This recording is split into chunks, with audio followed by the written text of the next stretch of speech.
สบายดีพบกับข้าพเจ้าอัมไผ่บุญมณีเนาะเมื่อนี้จะมาแบ่งปันในเรื่องของวิธีคิดเนาะ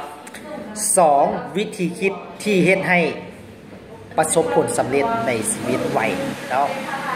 ก็ความคิดที่1เนาะที่เฮ็ดให้คนเฮาเป็นอย่างจึงมีแห่งผลักดันมีแห่งบันดาลใจเฮ็ดหลากหลายสิ่งหลายอย่างใดแบบว่าบ่ท้อแท้บ่เหนื่อยเนาะบ่ลาเนาะนั่นก็คือในเรื่องของการที่คิดบวกเนาะ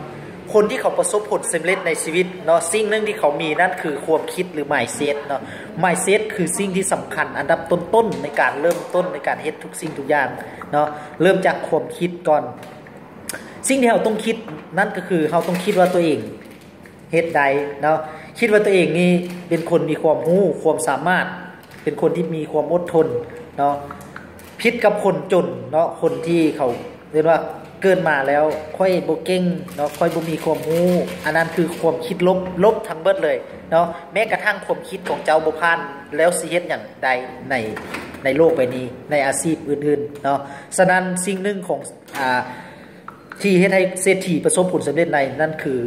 ความคิดเนาะคิดบวกเนาะ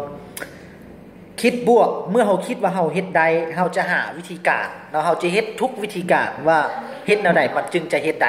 นั่นคือในเรื่องของความคิดเนาะเราต้องคิดว่าเราเฮ็ดใดก่อนเนาะ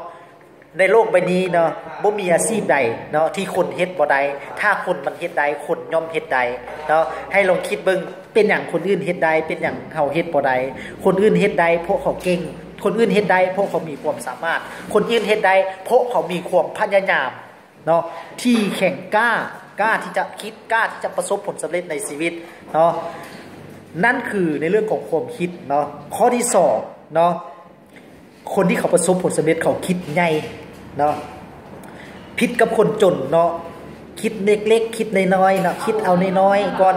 เนาะถ้าคิดใหญ่ยานล้มเหลวยานความล้มเหลวอันนั้นคือคนจนเขาบ่ค่อยคิดกันคิดใหญ่เนาะคนรวยเขาจะคิดใหญ่เนาะคิดใหญ่คิดไกลคิดให้กว้างดังเช่นเฮ็ดธุรกิจเนาะก็เฮ็ดให้มันประสบผลสำเร็จเลยเนาะหรือ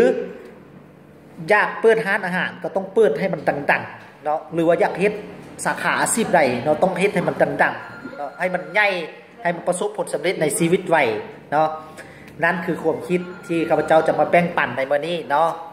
ก็ลองไปไซดูเนาะไปเฮ็ดดูว่า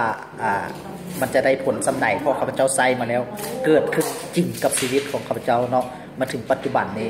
แล้วพบกันในวิดีโอต่อไปขอขอบใจ